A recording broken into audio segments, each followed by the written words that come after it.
नमस्कार साथियों, एजुग्राम क्लासेस में आप सभी का स्वागत है। आज हम सिंधु घाटी सभ्यता के बारे में जो है वो स्टार्ट कर रहे हैं।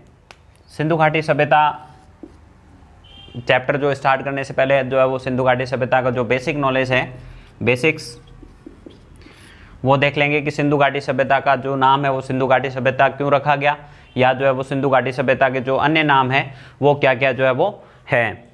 इसके बाद में हम सिंधु घाटी सभ्यता का जो कालखंड है या सिंधु घाटी सभ्यता किस एरा के अंदर जो है वो विकसित हुई और इसका पतन कब हुआ, तो इसके बाद में जो है वो हम इसका कालखंड जो है वो देखेंगे। इसके बाद में जो है वो सिंधु घाटी सभ्यता की स्थिति यानी कि सिंधु घाटी सभ्यता जो स्थिति व आकार यानी कि सिंधु घाटी सभ्यता जो है वो किन किन देशों में या किन क्षेत्र में जो है वो सिंधु घाटी सभ्यता के जो स्थल हैं वो स्थित हैं।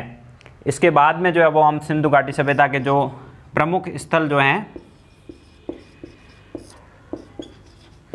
उनका अध्ययन करेंगे, और उसके बाद में जो इनसे जो साक्ष्य प्राप्त हुए हैं उनका अध्ययन करेंगे। और उसके बाद में जो है वो सिंधु घाटी सभ्यता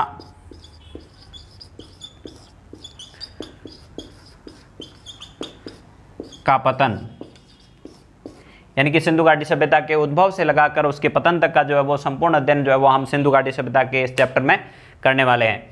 तो सबसे पहले बेसिक्स के अंदर हम देख लेते हैं कि सिंधु घाटी सभ्यता जो है वो इसको सिंधु घाटी सभ्यता क्यों कहा गया है, या ये जो सभ्यता है इसका जो विकास है वो कब से प्रारंभ हुआ और कैसे कैसे जो है वो इस सभ्यता की जो अलग अलग जगहों पर जो खोजें प्राप्त की गई उनसे जो है वो हमें क्या क्या जानकारियाँ जो है वो प्राप्त हुई है। सबसे पहले हम देख लेते हैं कि ये इस सभ्यता का नाम जो है वो सिंधु घाटी सभ्यता क्यों रखा गया है। क्योंकि सिंधु घाटी सभ्यता इसका नाम इसलिए रखा गया क्योंकि सर्वप्रथम जो स्थल प्राप्त हुए हमें सिंधु घाटी सभ्यता के, वो सारे के सारे स्थल जो है वो सिंधु नदी घाटी या सिंधु की सहायक नदियों के जो आसपास का जो क्षेत्र था उनमें प्राप्त हुए, इसलिए जो है वो इस सभ्यता को जो है वो सिंधु घाटी सभ्यता जो है वो कहा गया है। इसके अन्य नाम कौन कौन से हैं? अन्य नाम के अंदर हड़प्पा सभ्यता, कांस्य युगीन सभ्यता,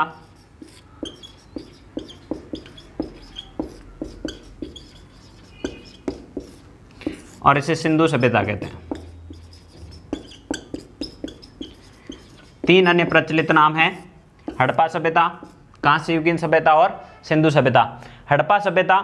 हड़प्पा सभ्यता इससे इसलिए कहा जाता है क्योंकि जब सिंधु घाटी सभ्यता की खोज हुई उस समय जो सर्वप्रथम स्थल जिसका उत्खनन किया गया उस स्थल का नाम हड़प्पा होने के कारण इस सभ्यता को जो है वो हड़प्पा सभ्यता भी कहा जाता है।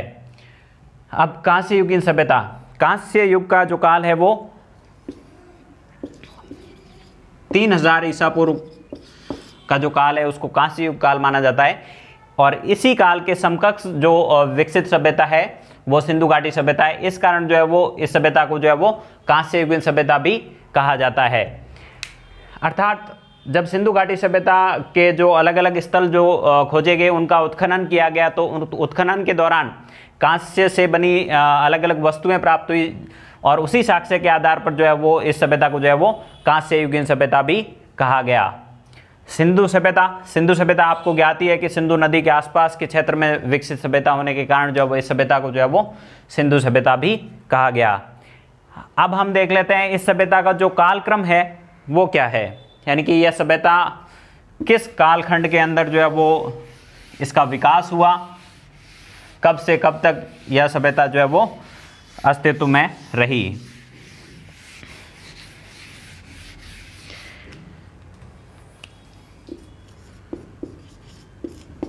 इसके कालक्रम को लेकर जो पुरातात्विक वैज्ञानिक हैं उनमें अलग अलग मतभेद भी हैं कि यह सभ्यता जो है वो किस कालखंड के अंदर जो है वो विकसित हुई। अलग अलग वैज्ञानिकों ने जो है वो अपने अलग अलग मत प्रकट किए हैं, लेकिन हम जो है वो एग्जाम की दृष्टि से जो हमारी इंपॉर्टेंट जो एरा है उनको देख लेते हैं। सबसे पहला एनसीईआरटी के अनुसार जो सिंधु घाटी सभ्यता का जो काल है वो 2600 ईसा पूर्व से लगाकर 1900 ईसा पूर्व माना गया है। यानी कि एनसीईआरटी की जो बुक है उसके अंदर जो है वो सिंधु घाटी सभ्यता का जो काल मेंशन किया हुआ है वो 2600 ईसा पूर्व से लगाकर 1900 ईसा पूर्व तक का जो काल है वो सिंधु घाटी सभ्यता का काल माना गया है। इसके अलावा कार्बन 14 डेटिंग मेथड, या किसी भी वस्तु का काल या उसकी एज ज्ञात करने का जो सबसे वैज्ञानिक मेथड है वो कार्बन 14 डेटिंग मेथड। उसके अनुसार सिंधु घाटी सभ्यता का जो काल है वो 2300 ईसा पूर्व से लगाकर 1750 ईसा पूर्व माना गया है। तो यही दो जो इम्पोर्टेंट कालक्रम हैं, एग्ज़ाम में यही पूछे जाते हैं। ऑप्शन में अगर ये कालक्रम हो तो ही हमें जो है वो उसको राइट करना है। तो कालक्रम दो इंपॉर्टेंट कौन कौन से हो गए, एक एनसीईआरटी के द्वारा मेंशन किया गया है 2600 ईसा पूर्व से लगाकर 1900 ईसा पूर्व तक, और दूसरा कार्बन 14 डेटिंग मेथड से 2300 ईसा पूर्व से लगाकर 1750 ईसा पूर्व तक का जो काल है वो सिंधु घाटी सभ्यता का जो है वो काल माना गया है। इसी सिंधु घाटी सभ्यता के समकक्ष विश्व में और भी 2-3 सभ्यताएं विकसित हुई। उनमें से 2 सभ्यताएं जो है वो इसके समकक्ष सभ्यताएं मानी जाती है। एक तो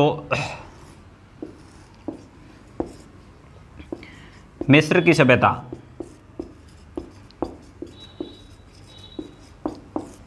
और एक मेसोपोटामिया की सभ्यता।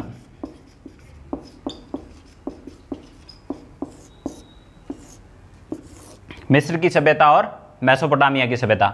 मिस्र की सभ्यता जो है वो नील नदी के किनारे विकसित हुई है, और मेसोपोटामिया की सभ्यता जो है वो दजला फरात नदी के किनारे विकसित हुई है। इन नदियों को यूक्रेटस और टिग्रिस भी कहा जाता है।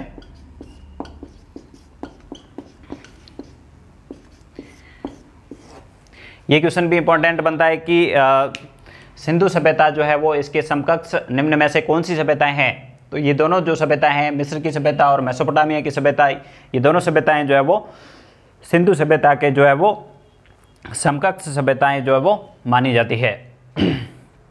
इसी काल के अंतर्गत जो है वो ये सभ्यताएं विकसित हुई है, और हमें जो है वो मिस्र और मेसोपोटामिया के साथ जो है वो सिंधु सभ्यता के लोग जो थे उनके व्यापारिक संबंधों की जानकारी जो है वो हमें सिंधु सभ्यता के जो साक्ष्य मिले हैं उनसे प्राप्त होती है।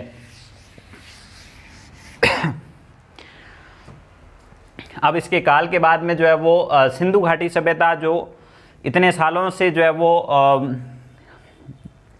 यहाँ पे अस्तित्व में थी, और उसके बाद में जो है वो इसका पतन हो गया या इसका विनाश हो गया, उसके बाद से लगाकर अब तक जो है वो इस सभ्यता को जो जब तक इसकी खोज हुई है, यानी कि हम इसके खोज के बारे में अभी देख लेते हैं।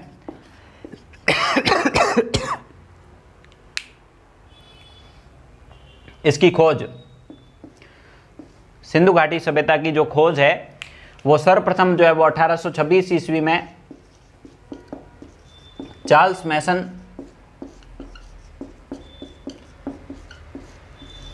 सर्वप्रथम 1826 ईस्वी में चार्ल्स मैसन ने जो है वो यह जो है वो आइडिया दिया कि जो सिंधु घाटी क्षेत्र है इसके आसपास के जो घाटी क्षेत्र के अंदर जो है वो कोई सभ्यता जो है वो विकसित अवस्था में उपस्थित हो सकती है। उसके बाद में 1856 ईस्वी में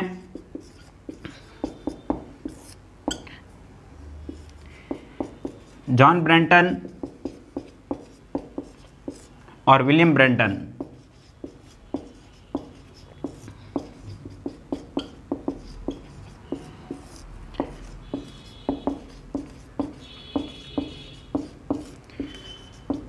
दोनों इंजीनियर भाई थे, और ये दोनों जो है वो लाहौर से कराची के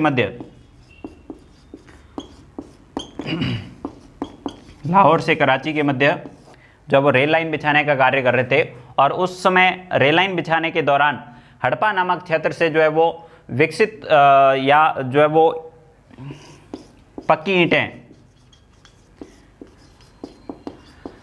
ईंटें निकाल कर लाए, और जो है वो रेल लाइन बिछाने के कार्य के अंदर जो है वो कच्ची सामग्री के रूप में जो है वो इन ईंटों का प्रयोग किया। तो उस समय भी जो है वो इन बंधुओं ने भी जो है वो यह पाया कि जो यह हड़प्पा क्षेत्र जो है, इस क्षेत्र के अंदर जो है वो कोई सभ्यता जो है वो विकसित रूप में रही होगी। इसके बाद में जो है वो भारतीय पुरातात्विक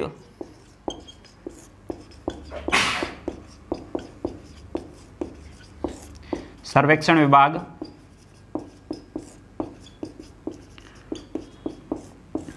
के निदेशक सर जॉन मार्शल, भारतीय पुरातात्विक सर्वेक्षण विभाग के निदेशक सर जॉन मार्शल के निर्देशन में 1921 के अंदर दयाराम साहनी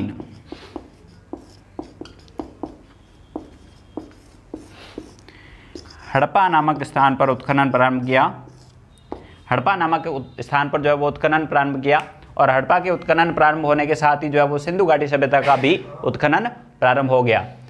यानी कि भारतीय पुरातात्विक सर्वेक्षण विभाग के जो निदेशक थे उन्होंने जो है वो दयाराम साहनी के साथ मिलकर जो है वो सिंधु घाटी सभ्यता को जो है वो उत्खनन प्रारंभ किया या इसकी जो है वो खोज की। इससे पहले जो सिंधु घाटी सभ्यता की खोज के अंदर जो योगदान देने वाले व्यक्ति थे कौन कौन थे? 1826 में चार्ल्स मेसन, 1856 में जॉन ब्रेंटन और विलियम ब्रेंटन, दोनों इंजीनियर भाई थे। ये लाहौर से कराची के बीच में जो रेल लाइन बिछाने का कार्य था उस कार्य के अंदर जो है वो हड़प्पा से प्राप्त ईंटों का प्रयोग कर रहे थे। और उसके अलावा जो है वो सर जॉन मार्शल और दयाराम साहनी ने जो है वो प्रारंभिक भूमिका जो है वो इसमें निभाई। इसके बाद में जो सिंधु घाटी के अलग अलग स्थल प्राप्त हुए उनका उत्खनन भी जो है वो अलग अलग व्यक्तियों के द्वारा जो है वो किया गया। सॉरी। इसके बाद में जो है वो हम नेक्स्ट इसकी खोज के बाद में जो है वो इसके विस्तार और स्थिति को जो है वो समझ लेते हैं कि सिंधु घाटी सभ्यता का जो विस्तार है वो किन किन देशों में है और इसकी जो स्थिति, आकृति, क्षेत्रफल क्या क्या है वो जो है वो हम देख लेते हैं।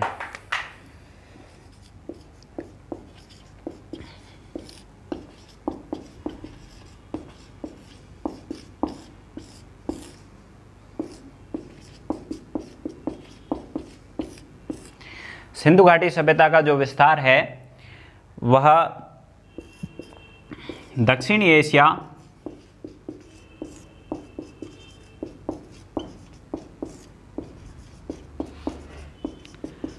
के उत्तर पश्चिमी भाग में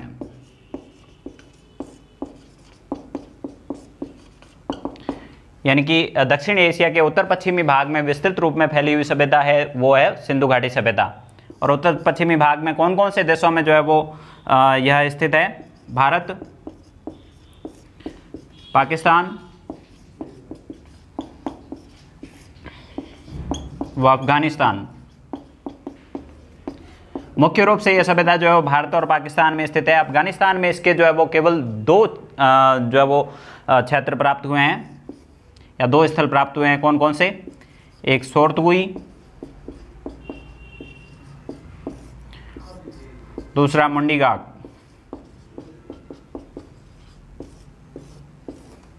सोर्तगुई और मुंडीगाग नामक जो दो स्थल जो है वो अफगानिस्तान से प्राप्त हुए हैं। बाकी के जो स्थल है वो भारत और पाकिस्तान से ही प्राप्त हुए हैं। अब इसमें जो सर्वाधिक स्थल का अगर क्वेश्चन आ जाए कि सिंधु घाटी सभ्यता के सर्वाधिक स्थल जो है वो कहाँ से प्राप्त हुए हैं, तो सर्वाधिक स्थल जो है वो भारत से प्राप्त हुए हैं। और इससे थोड़ा और डीप में जाकर अगर पूछे कि भारत के अंदर जो है वो सर्वाधिक स्थल कौन से राज्य में प्राप्त हुए हैं, तो गुजरात में प्राप्त हुए हैं। भारत में सर्वाधिक देशों का पूछे तो सर्वाधिक भारत में, और भारत में कौन से राज्य में सर्वाधिक हुए हैं, तो गुजरात राज्य के अंदर जो है वो सर्वाधिक स्थल सिंधु घाटी सभ्यता के जो है वो प्राप्त हुए हैं। अब देख लेते हैं सिंधु घाटी सभ्यता का क्षेत्रफल।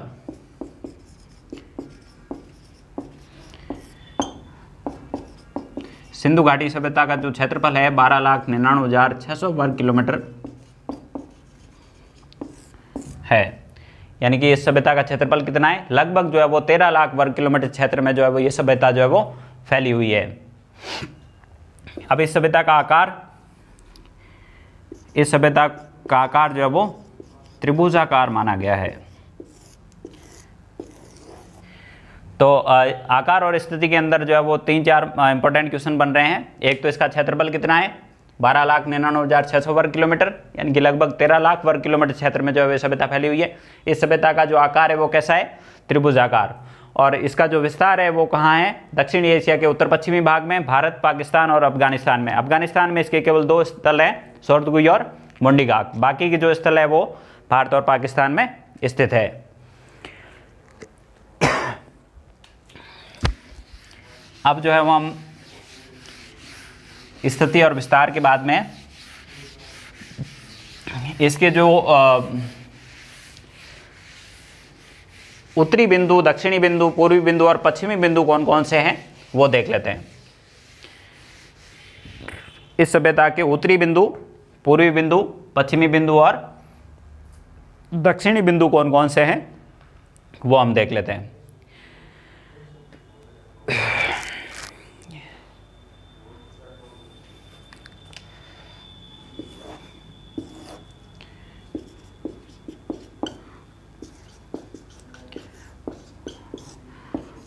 पूर्वी बिंदु और पश्चिमी बिंदु।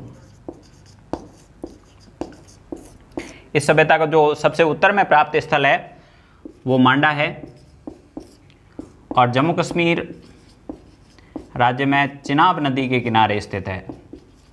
सबसे उत्तरी बिंदु जो है वो कहाँ, क्या नाम है उसका, मांडा, जम्मू कश्मीर राज्य में चिनाब नदी के किनारे स्थित है। सबसे पूर्व में स्थित जो स्थल है उसका नाम आलमगीरपुर है।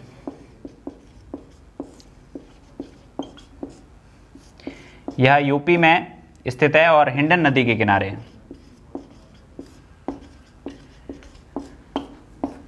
और सबसे दक्षिण में जो है वो स्थल है देमाबाद, प्रवरा नदी के किनारे, महाराष्ट्र में स्थित है। ठीक है, और इसका जो पश्चिमी बिंदु है वो पाकिस्तान में स्थित है, पाकिस्तान के बलूचिस्तान प्रांत में।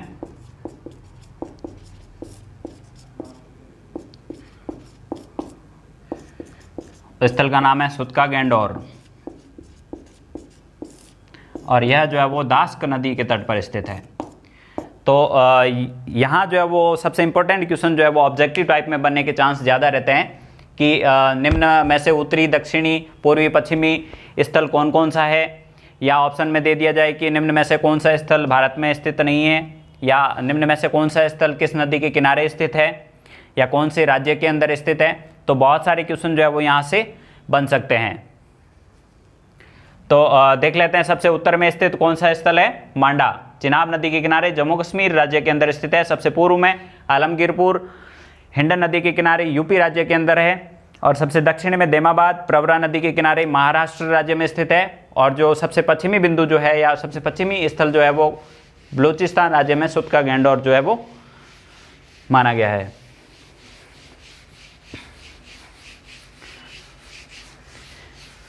अब इसके आकार के बाद में हम इसके नगर नियोजन या सिंधु घाटी सभ्यता का जो नगर नियोजन है वो कैसा है उसको समझ लेते हैं। सिंधु घाटी सभ्यता जो है वो विश्व की प्राचीनतम नगरीय सभ्यता है। विश्व की प्राचीनतम नगरीय सभ्यता।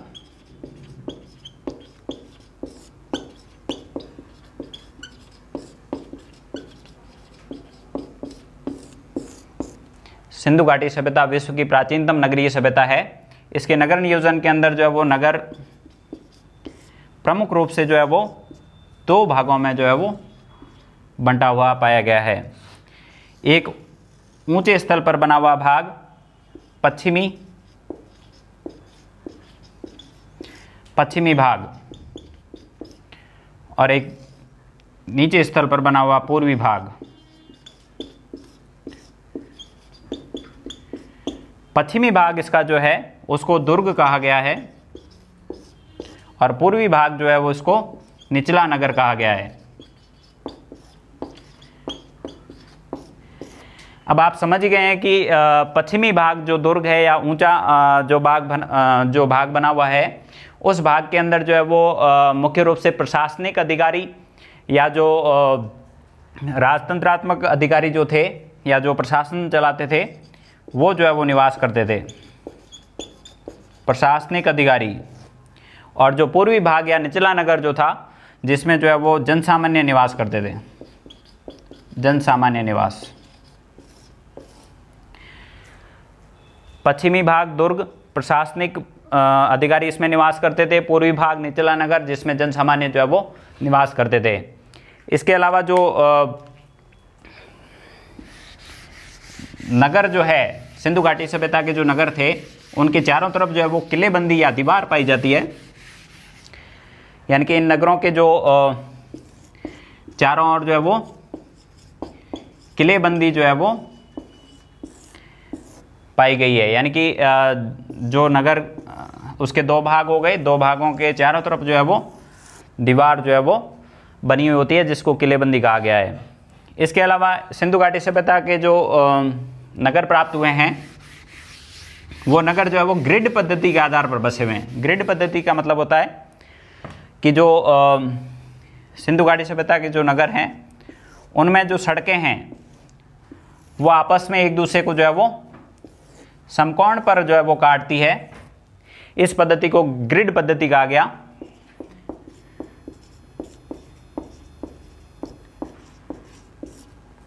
और जो ये जो नगर हैं वो शतरंज खेल के अंदर जो चार्ट होता है, उसके जो कॉर्नर होते हैं वैसा दिखाई दे रहा है। ठीक है, तो ग्रिड पद्धति और शतरंज के जो चार्ट है उसके हिसाब से जो है वो ये दिख रहा है। तो इनके नगर जो है वो ग्रिड पद्धति के आधार पर जो है वो बसे हुए मिले हैं। इसके अलावा इनके जो नगर नियोजन है उसकी विशेषताएं क्या क्या है देख लेते हैं। सिंधु घाटी सभ्यता के नगर नियोजन की अन्य विशेषताएं,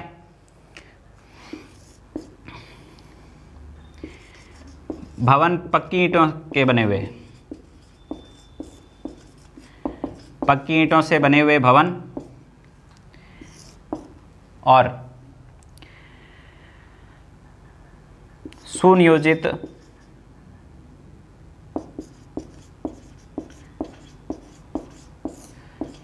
जल निकास प्रणाली।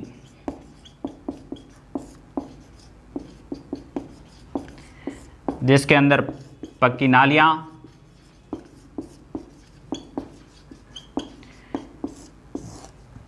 सुव्यवस्थित रूप से जो है वो प्रत्येक भवन से कनेक्टिविटी लिए हुए जो है वो सुव्यवस्थित पक्की नालियां पाई गई, जिसके कारण जो है वो सुनियोजित जल निकास प्रणाली का जो है वो विकास आज से 5000 साल पहले जो है वो किया जा चुका था। कहाँ पे?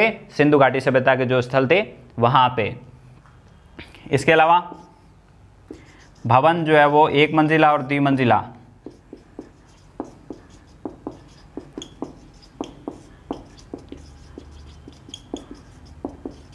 ये सिर्फ समझने के लिए है, वैसे क्वेश्चन यहाँ से नहीं आएगा। क्वेश्चन जो जहाँ से आएगा उसको हम मेंशन करते हुए साथ साथ चलेंगे। भवन एक मंजिला और द्विमंजिला, भवन में सीढ़ियाँ, किचन, आंगन और जल संरक्षण के लिए जो है वो टैंक भी बने हुए होते थे। यानी कि सुव्यवस्थित रूप से जो है वो नगरीय व्यवस्था जो है वो आज से 5000 पहले कहाँ पे स्थित थी? सिंधु घाटी सभ्यता के अंदर। भवन पक्की ईंटों के बने हुए, सुनियोजित जल निकास प्रणाली, भवन एक मंजिला और द्विमंजिला, भवनों के अंदर जो है वो सारे भवनों की जो है वो सड़कों से और जो है वो नालियों से कनेक्टिविटी, सीढ़ियाँ, किचन, आंगन और जो है वो जल संग्रहण के लिए जो है वो घरेलू उपयोग के लिए जो जल के संग्रहण के लिए जो है वो घर के अंदर ही जो है वो टैंक बने हुए होते थे। तो अभी आपने ये पूरा देख लिया कि सिंधु घाटी सभ्यता के जो नगर हैं उनकी क्या क्या विशेषताएं हैं। सारे नगर जो है वो लगभग जो है वो एक ही व्यवस्था के अंदर व्यवस्थित थे, लेकिन इनमें कुछ कहीं कहीं डिफरेंस है। वो हम जब अलग अलग सिंधु घाटी सभ्यता के स्थल पढ़ेंगे तब जो है वो उनको अलग अलग हम देख लेंगे। इसके बाद हम स्टार्ट कर रहे हैं सिंधु घाटी सभ्यता के स्थल। सिंधु घाटी सभ्यता के स्थलों के अंदर पहला जो स्थल है वो हम स्टार्ट करेंगे हड़प्पा। अब जब हम सिंधु घाटी सभ्यता के स्थल पढ़ेंगे तो स्थल पढ़ने के दौरान जो है वो हम देखेंगे कि स्थल की स्थिति क्या है, या स्थल जो है वो उसका विस्तार कहाँ से कहाँ तक है, ये उसके बाद में वो स्थल कौन सी नदी के किनारे स्थित है, या उस स्थल की खोज जो है वो किसने की है, उसके बाद में हम उसकी खोज के बारे में भी पढ़ेंगे। ये 3 पॉइंट जो है वो सबसे इंपॉर्टेंट क्वेश्चन जो है वो आपके एग्जाम के पॉइंट ऑफ व्यू से ऑब्जेक्टिव टाइप में बन सकते हैं कि दिया गया स्थल जो है वो कहाँ स्थित है, कौन सी नदी के किनारे स्थित है, या इस स्थल का जो उत्खनन है वो किसके द्वारा किया गया है। तो हम एक एक करके जो है वो इनको पढ़ना स्टार्ट करते हैं। हड़प्पा। हड़प्पा जो सिंधु घाटी सभ्यता का स्थल है वो हमें पाकिस्तान के पंजाब प्रांत के मोंटगोमरी जिले में, मोंटगोमरी जिले में जो है वो हमें प्राप्त हुआ है। पाकिस्तान के पंजाब प्रांत के मोंटगोमरी जिले में प्राप्त हुआ स्थान जो है वो कौन सा है, हड़प्पा। हड़प्पा कौन सी नदी के किनारे स्थित है, रावी नदी के बाएं तट पर। हड़प्पा जो है वो रावी नदी के बाएं तट पर स्थित है। हड़प्पा का जो उत्खनन है वो किसने किया, 1921 ईस्वी में दयाराम साहनी।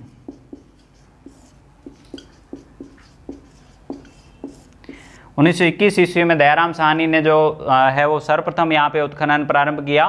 किसके निर्देशन में किया, सर जॉन मार्शल के निर्देशन में। उसके बाद में 1926, सबसे इंपॉर्टेंट यही याद रखना है, दयाराम साहनी ने किया। उसके बाद 1926 में माधव स्वरूप वत्स ने भी यहाँ उत्खनन किया। माधव स्वरूप वत्स ने भी यहाँ पे उत्खनन किया। उसके बाद 1946 में मार्टिमर व्हीलर ने भी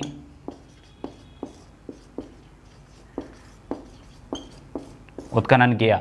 तो सबसे पहले उत्खनन किसने किया, दयाराम साहनी ने। उसके बाद 1926 में माधव स्वरूप वत्स ने, 1946 में मार्टिमर व्हीलर ने यहाँ पे जो है वो उत्खनन किया।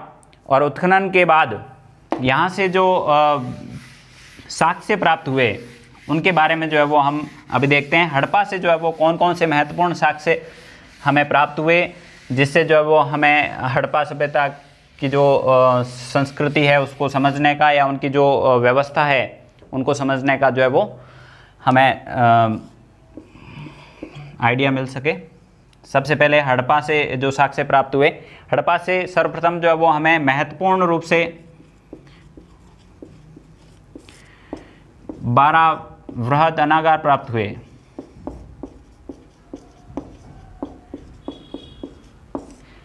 अनागार से क्या मतलब है, अनागार का अर्थ है अन्न संग्रहण करने के जो स्थल थे या जो भवन थे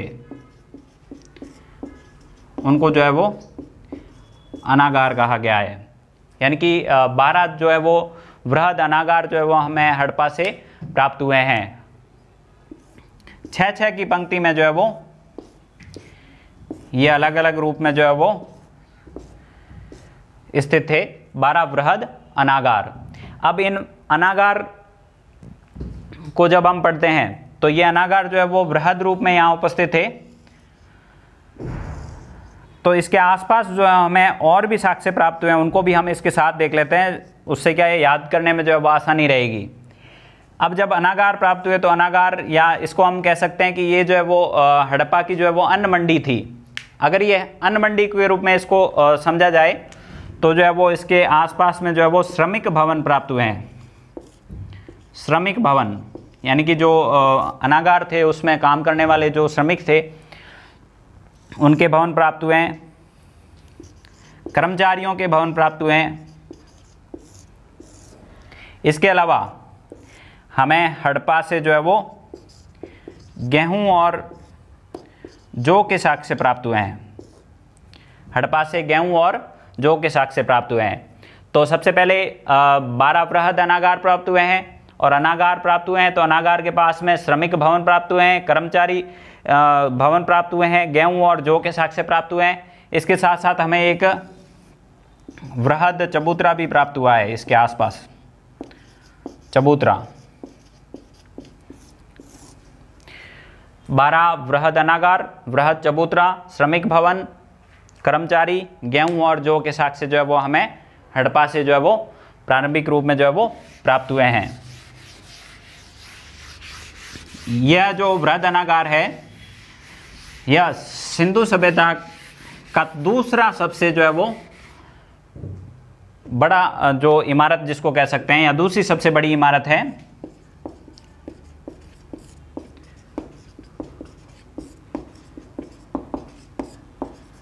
बड़ी इमारत कौन सी है?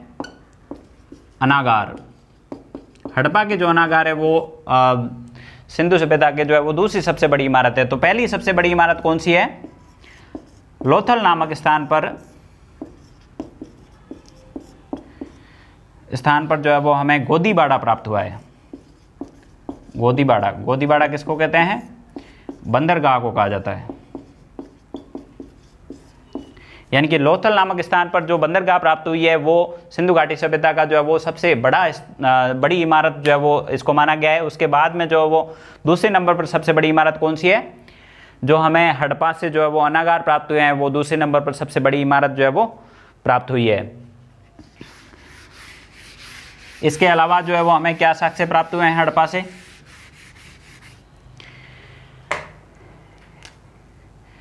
एक कब्रिस्तान प्राप्त हुआ।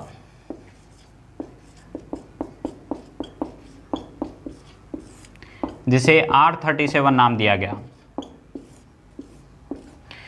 हड़प्पा से हमें एक कब्रिस्तान प्राप्त हुआ जिसे R37 जो है वो नाम दिया गया। और यह कब्रिस्तान जो हमें प्राप्त हुआ, इस कब्रिस्तान से हमें 52 समाधान प्राप्त हुए हैं। समाधान से क्या तात्पर्य है? यानी कि शव को जो वहाँ पे दफनाया गया, इसको जो है वो समाधान कहा गया। यानी कि हमें यहाँ से जो है वो 52 समाधान प्राप्त हुए। 52 समाधान में से 12 समाधान जो थे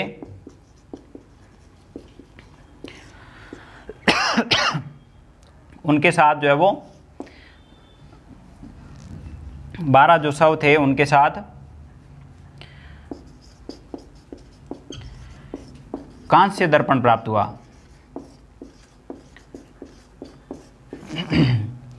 यानी कि 52 समाधान प्राप्त हुए जिनमें से 12 शव के साथ कांस्य दर्पण प्राप्त हुआ।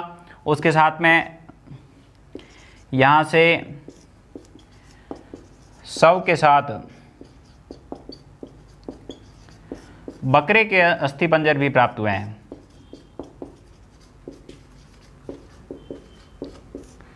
बकरे के अस्थिपंजर भी जो है वो हमें यहाँ से प्राप्त हुए हैं। इसके अलावा हमें एक लकड़ी के ताबूत में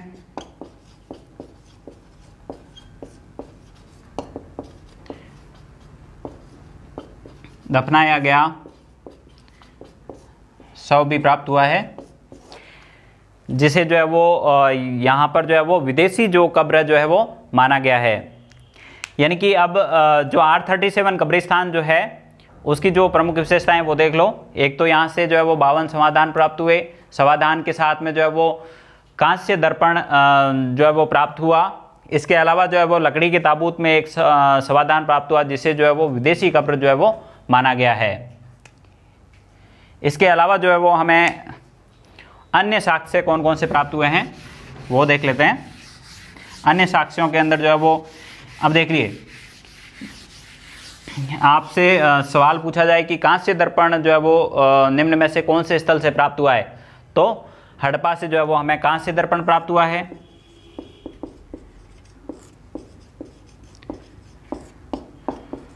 श्रृंगार पेटी प्राप्त हुई है। इसके अलावा पीतल की इक्का गाड़ी,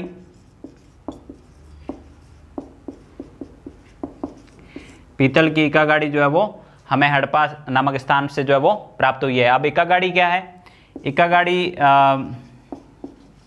बैल के पीछे जोतने वाली जो गाड़ी होती है उसी को जो है वो इक्का गाड़ी जो है वो कहा गया है। इसके अलावा सर्वाधिक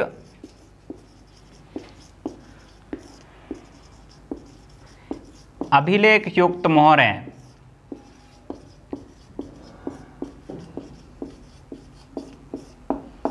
सर्वाधिक अभिलेख युक्त मोहरें जो है वो हमें हड़प्पा से प्राप्त हुई है। अब यहाँ पे अभिलेख युक्त मोहरें क्यों लिखा गया है? क्योंकि जो सर्वाधिक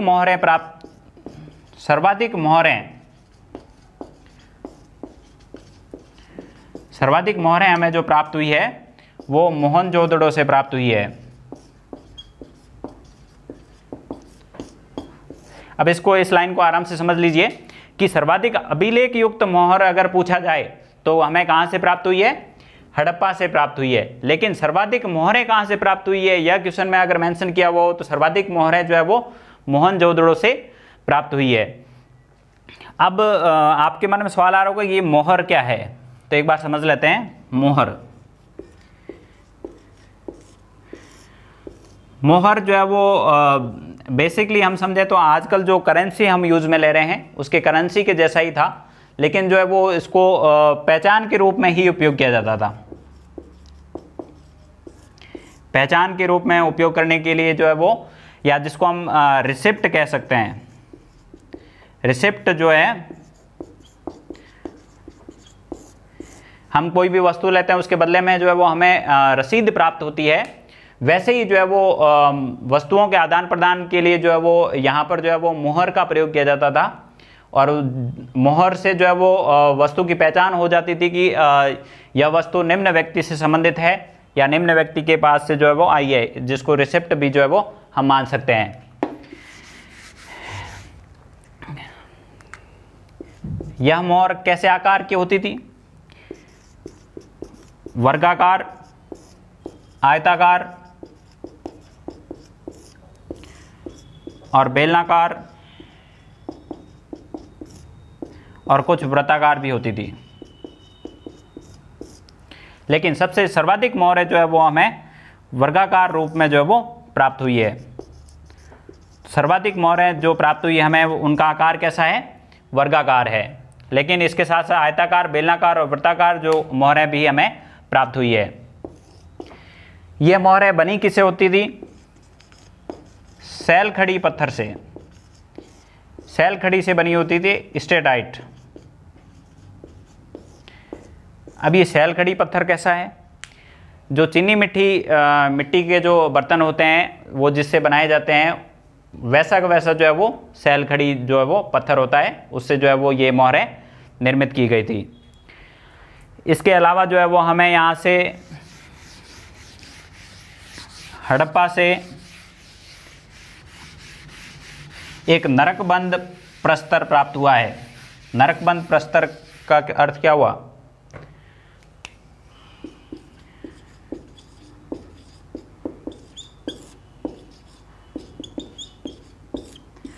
नरकबंद प्रस्तर यानी कि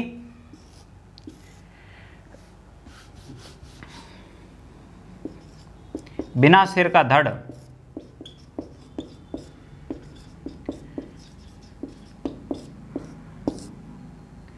बिना सिर के धड़ की जो है वो पत्थर की मूर्ति जो है वो हमें प्राप्त हुई, उसको जो है वो नरकबंद प्रस्तर कहा गया। इसके अलावा जो है वो हड़प्पा से हमें एक उर्वरा देवी की मूर्ति भी प्राप्त हुई। उर्वरा देवी की मूर्ति कैसी थी? उर्वरा देवी की मूर्ति में महिला के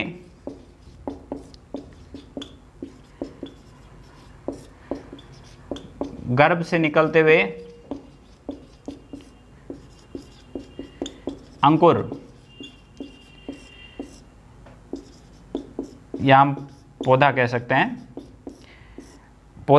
पौधे की जो है वो एक मूर्ति प्राप्त हुई है। यानी कि उर्वरा देवी की मूर्ति जो है वो हमें कहाँ से प्राप्त हुई है? हड़प्पा से जो प्राप्त हुई है। महिला के गर्भ से निकलते हुए अंकुर या पौधे का जो उसमें जो है वो वैसी जो है वो मूर्ति बनी हुई है, जिसमें महिला के गर्भ से जो है वो एक पौधा निकल रहा है, जिसे जो है वो उर्वरा देवी जो है वो नाम दिया गया। इसके अलावा जो है वो हमें पत्थर की जो है वो मूर्तियाँ भी बहुत सारी जो है वो यहाँ से प्राप्त हुई है। तो साथियों, आज हमने सिंधु घाटी सभ्यता का जो बेसिक इंट्रोडक्शन था, जिसमें हमने सिंधु घाटी सभ्यता का नाम, उसका कालखंड, उसकी खोज, उसके स्थिति और विस्तार और उसका जो नगर नियोजन है उसको समझा। उसके बाद में जो है वो अपने हड़प्पा के बारे में जो जितनी भी हड़प्पा की जो जानकारियाँ थी उसको समझा। उसके बाद में हड़प्पा से जो साक्ष्य प्राप्त हुए हैं उनको समझा। अगली क्लास में हम जो है वो सिंधु घाटी सभ्यता के जो अन्य स्थल जो होंगे उनसे जो है वो हमें कौन कौन से साक्ष्य प्राप्त हुए हैं। उसके बाद में इनकी जो सिंधु घाटी सभ्यता की राजनीतिक व्यवस्था, सामाजिक व्यवस्था आदि के बारे में भी जो है वो हम इसके बाद में नेक्स्ट क्लास में अध्ययन करेंगे। धन्यवाद।